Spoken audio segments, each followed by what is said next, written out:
I miss time with my family. I miss socializing normally. I miss I miss the normalcy. I really miss the normalcy.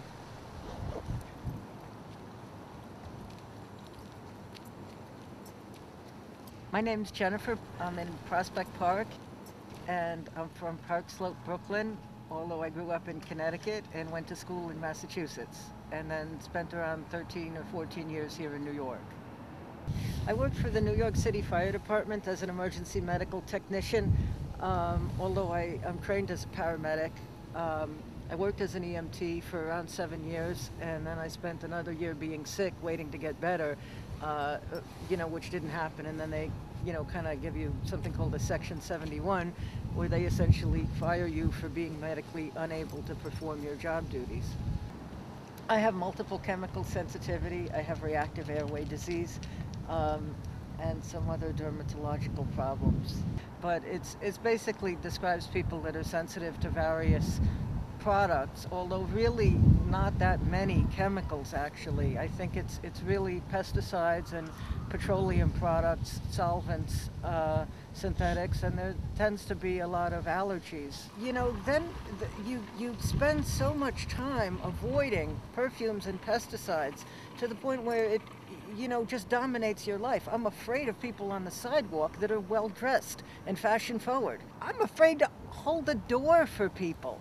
And of course that comes across as social rudeness. I'm terrified of passing people on the sidewalk.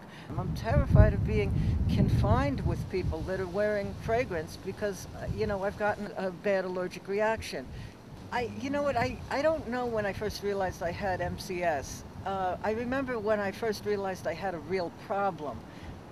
And that's when I was on my way to work at EMS in Brooklyn at the fire department, and somebody walked by me, and I felt my throat start to tighten up, and I knew I was getting an allergic reaction to their perfume. One of my doctors put me on something called the Balsam of Peru diet. No vanilla, no cinnamon, no beer, no wine, no gin, no vermouth, no fragrance ingredients. In your soaps, you avoid them. I mean, you're not going to eat that. And, you will avoid spices, avoid spicy foods, no citrus and no tomatoes. And the diet, I try really hard to adhere to that diet, but it's very restrictive. Just do I slip off and, have a cupcake or something every now and again? Yeah, sure. And then sometimes I'm kicking myself for it. People are very happy to bring you chicken soup when they have the flu. It's a short course. This is a short course. This is a much longer term chronic condition. And initially my family, was, and I think largely still are, in denial. It's very inconvenient. It's monetarily catastrophic. It's just very expensive, and that breeds resentment. And people, they want to be supportive, but really it's a big inconvenience to them. Family functions are pretty much out. Everything from weddings to funerals. There've been a lot of studies that said somewhere between 65 and 75% of patients with MCS have anxiety or depressive disorder. I think a lot of it is it hasn't been separated between cause and effect. If this is, psychosomatic or psychiatric in nature, it's certainly the worst failure in modern psychiatry to treat, where psychiatry has been very successful with treating depression.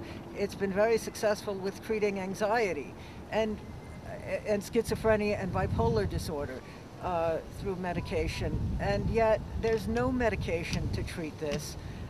I like to come to Prospect Park, or any beautiful park like this, because it's one of the few opportunities I get to really socially engage with people. It's just the opportunity to socialize and to get some exercise and fresh air. We're all created equal, but we're not all created equal medically. It's a social and legal statement, not a medical one.